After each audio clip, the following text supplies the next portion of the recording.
If I Ran the Circus by Dr. Seuss. This book is for my dad, Big Ted of Springfield, the finest man I'll ever know.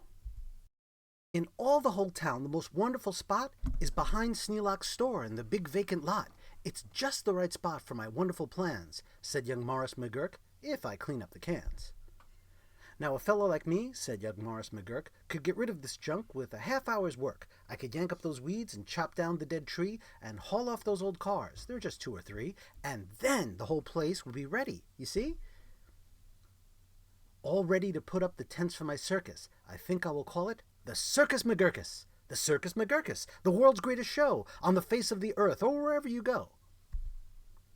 The Circus McGurkus, the cream of the cream. The Circus McGurkus, the Circus Supreme. The Circus McGurkus, colossal, stupendous, astounding, fantastic, terrific, tremendous. I'll bring in my acrobats, jugglers, and clowns from 1,033 faraway towns to the place that you'll see 'em in, ladies and gents, right behind Sneelock's store and the great McGurk tents. And I don't suppose old Mr. Sneelock will mind when he suddenly has a big circus behind.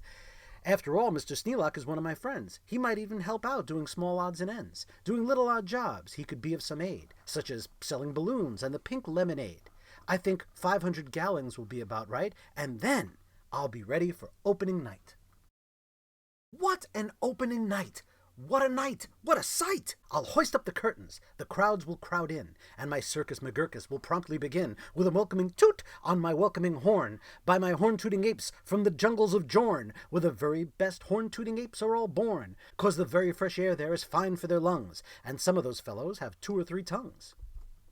This way, step right in. This way, ladies and gents. My sideshow starts here in the first of my tents. When you see what goes on, you'll say no other circus is half the great circus the Circus McGurk is. Here, on stage 1, from the ocean of Alf, is a sight most amazing. A walrus named Rolf, who can stand on 1 whisker, this wonderful Rolf. On the top of 5 balls, 2 for tennis, 3 golf. It's a marvelous trick, if I say so myself. And on stage number 2, here is something quite new. From a country called From comes this drum-tummied snum, who can drum any tune that you might care to hum. Doesn't hurt him a bit, 'cause his drum-tummy's numb. And now you'll meet the Foon, the remarkable Foon, who eats sizzling hot pebbles that fall off the moon. And the reason he likes them red hot, it appears, is he greatly enjoys blowing smoke from his ears. Of course, pebbles like this are quite hard to collect, but Sneelock will manage somehow, I expect. After all, Mr. Sneelock is one of my friends, and I'm sure he'll help out during small odds and ends. And on stage number 4, see Wily Waloo, who can throw his long tail as a sort of lasso. With a flip of the hip, with a tail of this kind, he can capture whoever is standing behind. He can capture old Sneelock. I'm sure he won't mind. And now here is a hoodwink, who winks in his wink hood. Without a good wink hood, a hoodwink can't wink good. And folks, let me tell you, there's only one circus with wink-hooded hoodwinks. The Circus McGurkus. The show of all shows, there's no other showman who shows you a show with a blindfolded bowman. The blindfolded bowman from Brigger Barut, the world's sharpest sharpshooter. Look at him shoot! Through the holes in 4 donuts, 2 hairs on a worm, and the knees of 3 birds without making them squirm. And then on through a crabapple up on the head of Sneelock, who likes to help out, as I've said. And now come to this spot where the spotlight is hot, and you'll see in the spotlight a juggling jot who can juggle some stuff you might think he could not, such as 22 question marks, which is a lot. Also 44 commas, and also 1 dot. That's the kind of a Circus McGurkus I've got. But that's just my sideshow, a start, a beginning. This way to the big tent, you'll find your head spinning. Why, ladies and gentlemen, youngsters and oldsters, your heads will quite likely spin right off your shoulders. So hurry, step lively, quick, ladies and gents, and get into your seats. In my tent of all tents, my parade of parades is about to commence. You'll see Drum Major Sneelock fling-flang his baton, and my organ McGorgan McGurkus come on, with its hot steaming pipes of gold brass-plated tin, snorting all sorts of snorts in a bumbling din. That is super stupendous, stupendous, stu-rorous, and when I play Dixie, please join in the chorus. Then a fluff-muffled truffle will ride on a huffle, and next in the line, a fine flummox will shuffle. The flummox will carry a lurch in a pail, and a fibble will carry the flummox's tail. While on top of the flummox, 3 harp-twanging snarp will twang mighty twangs on their 3-snarper harp, while a bolster blows bloops on a 3-nozzled blueser, a nolster blows floops on a 1-nozzled nooser, and then comes a lion who's partly a trout, then more stuff for 45 minutes, about. And then Behind them, then, while everyone stares, come my to and fro marchers, who march in 5 layers. The fros march on twos, and the twos march on fros. Don't know how they do it, but that's how it goes. And now comes an act of enormous enormance. No former performers performed this performance. This stunt is too grippingly, slippingly frightening. Down from the top of my tent like greased lightning, through pots full of lots like big sticklebush trees, slides a man, what a man, on his roller skates skis.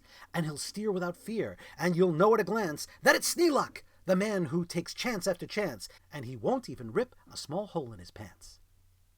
And now here, in this cage, is a beast most ferocious, who's known far and wide as the spotted atrocious, who growls, howls, and yells the most blood-curdling sounds, and each tooth in his mouth weighs at least 60 pounds, and he chews up and eats with the greatest of ease things like carpets and sidewalks and people and trees. But the great Colonel Sneelock is just the right kind of a man who can tame him. I'm sure he won't mind. Then I'll let Sneelock off for a few minutes' rest, while high over your heads you will see the best of the world's finest, fanciest, breezy trapezing. My Zoom-a-Zoop troupe from West Upper Bendizing, who never quite know while they zoop and they zoom, whether which will catch one or who will catch home, or if who will catch which by the what and just where, or just when and just how and which part of the air. Aye, aye, what a circus! My circus McGurkus, my workers love work. They say, work us, please work us. We'll work and we'll work up so many surprises, you'd never see half if you had 40 eyeses. And now, again Sneelock! Brave Sneelock is back, risking life on my patented life-risking track, while the speedsters I call my colliding collusions race round in swift cars called abrasion contusions, and Sneelock just lies there, not one bit excited. I know he won't mind, he'll be simply delighted.